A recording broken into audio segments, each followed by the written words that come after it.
Assalamualaikum warahmatullahi wabarakatuh. Apa kabar semuanya? Kembali lagi bersama saya Zulfahmi SPD MPD pada perkuliahan analisis fisiko-kimia. Nah, ini merupakan program e-learning Universitas Ubudiyah Indonesia.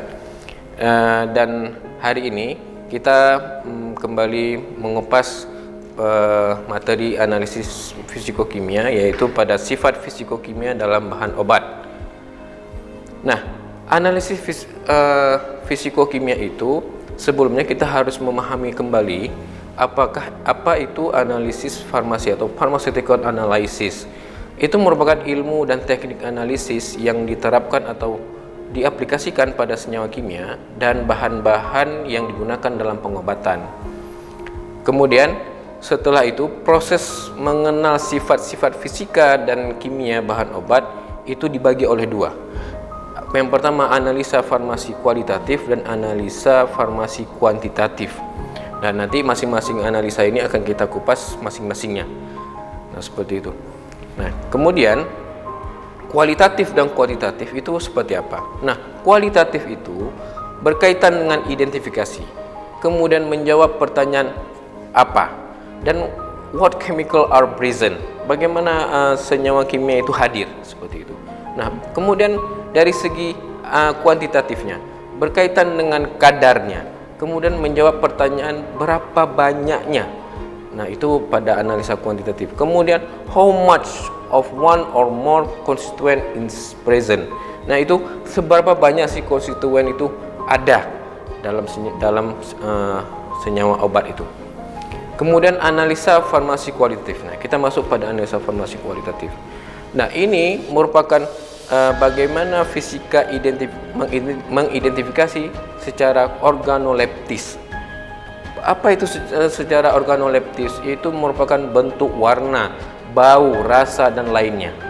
Kelarutannya, tetapan fisikanya. Bagaimana tetapan fisikanya itu? Titik didihnya, titik leburnya, titik bukunya, berat jenisnya, viskositasnya, dan lain-lain sebagainya. Kemudian lagi mikroskopisnya. Bagaimana kita melihat partikel obat menggunakan mikroskop. Nah, kemudian kimia analisa dengan menambahkan zat-zat kimia ke dalam bahan obat yang diperiksa sehingga menimbulkan reaksi-reaksi tertentu yang dapat diidentifikasi secara kasat mata. Seperti apa? Seperti terbentuknya endapan, warna, bau, dan sebagainya. Nah, kemudian mikroskopis analisa ini merupakan bagaimana sih kita melihat partikel dari unsur-unsur senyawa yang terkandung dalam bahan-bahan obat. Nah, dan semuanya ini merupakan analisa farmasi kualitatif. Kemudian kita lanjut membahas bagaimana analisa farmasi kuantitatif. Nah, analisa farmasi kuantitatif ini merupakan umumnya sering digunakan analisa gravimetri. Dengan cara apa? Dengan cara memisahkan senyawa atau campuran menjadi unsur tertentu dalam bentuk murni dan dihitung jumlah atau kadar zat yang akan diperiksa berdasarkan penimbangan beratnya. Kemudian lagi volumetri, yaitu analisa kadar suatu unsur atau senyawa kimia dalam suatu larutan yang berasal dari bahan obat. Dengan cara apa? Dengan cara mereaksikan dengan zat lain yang kadar atau konsentrasinya itu telah diketahui, seperti itu. Nah, ini merupakan analisa farmasi kuantitatif. Nah, jadi beda ya. Jadi semuanya dapat membedakan bagaimana analisa farmasi kualitatif, bagaimana analisa farmasi kuantitatif, seperti itu. Nah, next ya, kita sekarang melihat nih bagaimana keuntungannya, bagaimana kekurangannya.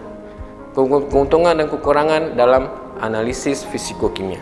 Nah, keuntungannya itu apa? Waktunya singkat, kemudian kecermatannya, ketelitiannya, keterulangannya, sensitivitasnya, kemudian kemantapan atau ketahanan dan kestabilan. Nah, ketahanan dan kestabilan ini sangat penting dalam menganalisis senyawa kimia dalam obat, seperti itu. Nah, kekurangannya apa? Kekurangannya mahal, perlu operator khusus, dan sebagainya, seperti itu. Nah, next kita akan melihat bagaimana sih kriteria pemilihan metode analisis. Nah, seperti itu. Kriteria pemilihan metode analisis itu ada termasuk peka di situ, ada tepat di situ, teliti di situ, selektif, kasar, dan praktis. Nah, yang harus mutlak dalam pemilihan metode analisis, yaitu tepat, teliti, dan selektif. Nah, itu yang syarat mutlak harus ada seperti itu. Nah, next. Kemudian kita masuk ke sifat fisika dan kimia bahan obat.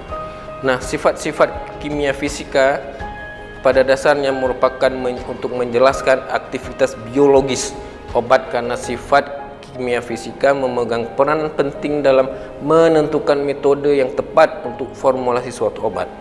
Nah, sehingga apa? Sehingga didapatkan suatu sediaan yang efektif, stabil, dan aman. Nah, itulah fungsi kita mengetahui bagaimana sifat fisika dan kimia dalam bahan obat. Nah, begitu. Nah, kemudian berkaitan dengan sifat fisika kimia ini juga akan berkaitan erat dengan pengangkutan obat untuk mencapai reseptor. Nah, sebelum mencapai reseptor nih, molekul-molekul obat itu harus melalui bermacam-macam membran. Nah, berinteraksi dengan senyawa-senyawa dalam cairan luar dan dalam sel serta biopolimernya. Nah, seperti itu. Nah, sifat kimia dan fisika berperan dalam proses penyerapan dan distribusi obat, sehingga kadar obat pada waktu tertentu mencapai reseptor dalam jumlah yang cukup besar. Nah, maka obat yang mempunyai struktur dengan kekhasan yang tinggi, ingat, kekhasan yang tinggi saja, yang dapat berinteraksi dengan reseptor biologis. Sehingga apa? Sehingga sifat fisika kimia itu harus menunjang orientasi yang khas molekulnya pada permukaan reseptor. Nah, berarti kita itu harus betul-betul melihat kekhasan yang tinggi atau ciri-ciri yang tinggi untuk berinteraksi dengan reseptor biologis. Nah, seperti itu. Sudah paham ya semuanya ya? Gitu. Nah, kemudian kita akan melihat sedikit ya ciri-ciri kimiawi dan fisika yang unik ya. Maka tadi sebelumnya saya jelaskan bahwa kekhasan yang tinggi itu sangat berpengaruh. Nah, kita akan melihat nih hubungannya kenapa sih harus unik, kenapa sih harus khas gitu. Nah, hubungannya apa? Ada pada formulasinya, bagaimana bentuk sediaannya, bagaimana kestabilannya, bagaimana efektivitasnya dan keamanannya. Nah, bukan berarti oleh uji analisis dan metode itu yang digunakan untuk identifikasinya serta pengujiannya, tapi harus berhubungan dengan kelima ini, formulasinya, bentuk sediaannya, kestabilannya, efektivitasnya, dan keamanannya.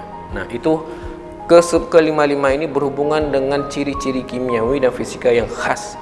Nah, seperti itu. Nah, kemudian bahan obat itu harus tetap stabil sehingga jangka waktu umur produk yang sesuai itu dapat ditentukan. Nah, kemudian lagi sifat kimia fisika itu dengan semua komponen-komponennya dalam formulasi itu tercapai. Nah, seperti itu. Oke, next. Nah, jadi sudah paham ya apa itu analisis fisikokimia. Nah, karena begini, analisis fisikokimia itu nanti kita akan melihat, akan menggunakan instrumen-instrumen apa saja yang didasari pada pengukuran sifat fisikokimia. Kemudian dari molekulnya bagaimana, dari atomnya, dari sampel yang dianalisis seperti itu. Oke, sekarang kita akan melihat klasifikasi metode analitik. Bahwa kimia analisis itu kita harus tahu itu bahwa ilmu untuk mengidentifikasi jenis komponen dalam suatu sampel itu yang dengan kata lain analisis kualitatif dan menetapkan jumlah relatif yang masing-masing komponen itu analisis kuantitatifnya, dan kesemuanya itu merupakan kimia analisis.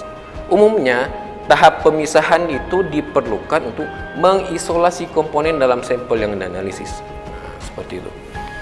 Nah, oke, kita akan menjelaskan, akan kita jabarkan bagaimana sih metode yang digunakan itu.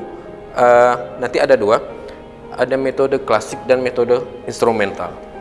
Oke, berarti nanti kita akan lanjutkan lagi. Kita akan jelaskan penjabaran dua metode itu setelah pesan-pesan berikut ini.